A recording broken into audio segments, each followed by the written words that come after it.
શ્રાવણ મહિનામાં ફરાળમાં મીઠું મીઠું બીજું કાંઈ પણ ભાવે કે ના ભાવે, પણ માંડવી પાક કહો કે પછી સિંગ પાક બધાને ભાવે અને શક્તિ પણ આપે. પણ જે લોકો ગળાસમાં ખાંડ ઓછી ખાતા હોય અથવા તો ખાંડની ચાસણીમાં બનેલો સિંગ પાક ના ખાવો હોય તો તેના માટે આજે કિચન સિરીઝમાં માત્ર 3 થી 4 મિનિટમાં બની જાય અને એક જ વખત બનાવી 15 દિવસ સુધી સાચવી શકાય ને તેવો કેલ્શિયમ અને આયર્નથી ભરપૂર સિંગ પાક ખાંડમાં નહીં પણ ગોળમાં બનાવશું. અને આજે આપેલી બધી ટિપ્સનું ધ્યાન રાખી પરફેક્ટ માપ સાથે આ ગોળમાં સિંગ પાક બનાવી અને ચાખશું ને તો તમને ખ્યાલ જ નહીં આવે કે આ સિંગ પાક છે ને તે ગોળમાં બન્યો છે. ગોળમાં સિંગ પાક બનાવવાની શરૂઆત આપણે કોઈ પણ એક વાટકી કે બાઉલનું માપ સેટ કરી લેવાનું. અહીં મેં એક બાઉલ શેકી અને ફોતરા કાઢેલા શિંગદાણા લીધા છે, જે વજનમાં આશરે 150 ગ્રામ છે. કિચન ગંદુ થયા વગર અને માત્ર 5 થી 7 મિનિટમાં શિંગદાણાના ફોતરા ઉખાડવાની રીતનો વિડીયો મેં 2 દિવસ પહેલાં અમારી ચેનલ પર મૂક્યો છે અને તે વિડીયોની લિંક ડિસ્ક્રિપ્શન બોક્સમાં આપી જ છે, તો તે વિડીયો જરૂરથી જોઈ લેજો. અને આજે આ સિંગ પાક બનાવવા માટે મેં એ શેકી અને ફોતરા ઉખાડેલા શિંગદાણા લીધા છે. પરફેક્ટ સિંગ પાક બનાવવા માટે શિંગદાણાનો ભૂકો વ્યવસ્થિત થવો જરૂરી છે, માટે અહીં મિક્સરનો ચટણીનો જાર લઈશું. હવે શેકી અને ફોતરા ઉખાડેલા શિંગદાણામાંથી બધા શિંગદાણા સાથેના ઉમેરતા અડધા શિંગદાણા જારમાં ઉમેરશું. હવે જારનું ઢાંકણ ઢાંકી દઈશું. મિક્સરમાં જારને ગોઠવી અને એકસાથે પીસી ના લેતા આ રીતે સ્વિચ છે ને તે ચાલુ બંધ એટલે કે ઓન ઓફ કરતા જવાનું છે, જેથી સિંગ પાકમાં જોશે ને તેવો શિંગદાણાનો ભૂકો થશે અને શિંગદાણા આ રીતે પીસતા તેમાંથી તેલ પણ નહીં છૂટું પડે. પીસ્યા પછી આ શિંગદાણાનો પાવડર એક ડીશમાં કાઢી લઈશું. અહીં જુઓ, શેકેલા શિંગદાણાનો પાવડર એકદમ સરસ પીસાઈ પણ ગયો છે અને હાથમાં લેતા તે એકદમ કોરો પણ રહ્યો છે. શિંગદાણાના ભૂકામાંથી જરા પણ તેલ પણ અલગ નથી પડ્યું. આ જ રીતે બાકીના શિંગદાણાને એ જ મિક્સરના જારમાં ઉમેરી અને મિક્સર ઓન ઓફ કરતા જઈ અને પીસી પાવડર તૈયાર કરી લઈશું. બસ, શિંગદાણા પીસવા વખતે આટલી એક જ બાબતનું ધ્યાન રાખીને તો બધા પરફેક્ટ શિંગદાણાના ટુકડા બની અને તૈયાર થઈ જશે. અહીં બધો પાવડર પીસાઈ ગયો છે. હવે માપનો જે બાઉલ શિંગદાણા લીધા હતા ને તે જ બાઉલમાં આ શિંગદાણાનો પાવડર ભરીશું, કારણ કે ખાંડના સિંગ પાકની જેવો જ ગોળનો સિંગ પાક બનાવવા માટે પરફેક્ટ માપ હોવું ખૂબ જ જરૂરી છે.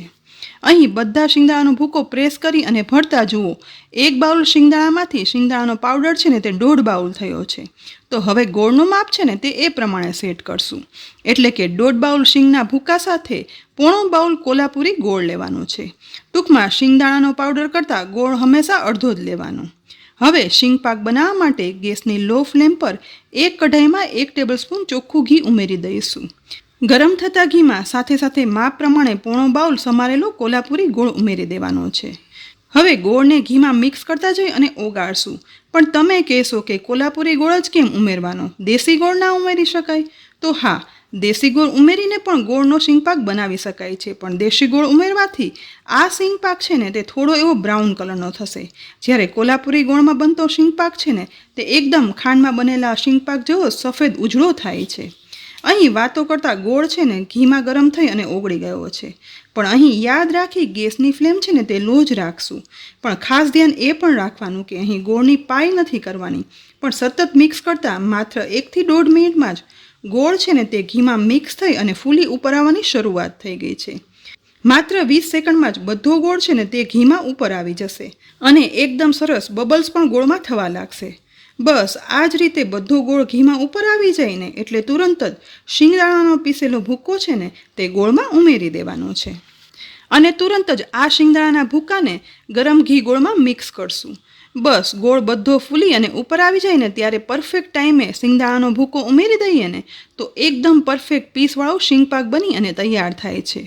બધું મિક્સ કર્યા પછી સાથે ફક્ત 2 એલચીનો પાવડર પણ ઉમેરી દઈશું, જેથી સિંગ પાકમાં એલચીની ફ્લેવર છે ને તે એકદમ મસ્ત લાગે. ફરી એક વખત બધું મિક્સ કરી દેવાનું છે.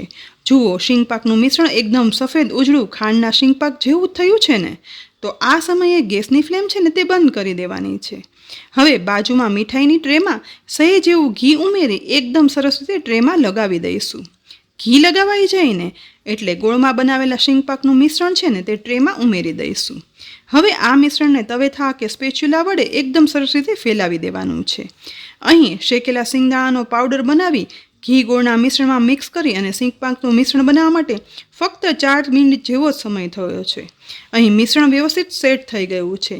તો આ ગોળના સિંગપાકના મિશ્રણને ચપ્પુ વડે કટ પણ કરી લઈશું, જેથી સિંગપાક ઠંડો થાય ને એટલે એકદમ સરસ વ્યવસ્થિત પીસ પડી જાય. ગોળમાં બનાવેલા આ સિંગપાકના પીસ ઘરમાં જોઈએ ને તે પ્રમાણે પાડી શકાય છે. મેં અહીં મીડિયમ પીસ બનીને તે રીતે ચપ્પુ વડે કટ લગાવ્યા છે. સિંગપાકમાં કટ લાગી જાય ને એટલે હવે પિસ્તાની સ્લાઇસ વડે દરેક પીસ ઉપર ગરમ છે ને ત્યાં જ ગાર્નિશ કરી દઈશું, જેથી પિસ્તાની સ્લાઇસ ગરમ સિંગપાકમાં સેટ થઈ જાય. પિસ્તા સ્લાઇસ ગોઠવાઈ જાય ને એટલે હવે માત્ર અડધી કલાક માટે સિંગપાકને સેટ થવા માટે રાખી દેવાનો છે. અહીં હવે સિંગપાક ઠંડો થવાને અડધી કલાક થઈ ગઈ છે, તો તવેથા વડે હવે સિંગપાકના પીસ કાઢશું. જુઓ, સિંગપાકના એકદમ સરસ પીસ પડ્યા છે અને સરળતાથી અલગ પણ થઈ જાય છે. હવે પીસના ટુકડા કરતાં જુઓ, અંદરથી કડક ના થતાં સરળતાથી એકદમ ટુકડા થઈ જાય ને તેવો અંદરથી સોફ્ટ સિંગપાક બન્યો છે અને એક હાથ વડે પણ ટુકડા થઈ જાય છે. અને આ સિંગપાક છે ને સફેદ અને ઉજળો એકદમ ખાંડના સિંગપાક જેવો જ થયો છે. અહીં આજે આપણે માત્ર 3 થી 4 મિનિટમાં ખાંડનો સિંગપાક જેવો જ ગોળનો સિંગપાક બનાવ્યો છે. એકદમ સરળ રીત છે ને ગોળનો સિંગપાક બનાવવાની. તો ફ્રેન્ડ્સ, ગોળના સિંગપાક બનાવવાની આ સરળ રીત તમને કેવી લાગી? શ્રાવણ મહિનામાં એક વખત બનાવી અને રાખી દેશો ને તો 15 દિવસ સુધી આ સિંગપાક એવા સ્વાદનો અને સારો રહે છે. અને ખાંડ વગર ગોળના આ સિંગપાકમાં ખૂબ શક્તિ આપનાર પણ છે. રેસિપી જો તમને ગમી હોય ને તો લાઈક કરી અને શેર કરજો. સાથે જ અમારી યુટ્યુબ ચેનલને સબસ્ક્રાઈબ કરી બાજુમાં આપેલ બેલ આઇકન પ્રેસ કરી દેજો. અને હા, અમારા ફેસબુક પેજને લાઈક કરી અને ફોલો કરજો, જેથી શ્રાવણ મહિનામાં દરરોજ મુકાતી ફરાળી રેસિપીના વિડીયોના અપડેટ્સ તમને તુરંત જ મળી જાય. ફરી મળશું ઉપયોગી રેસિપી સાથે. ત્યાં સુધી આવજો.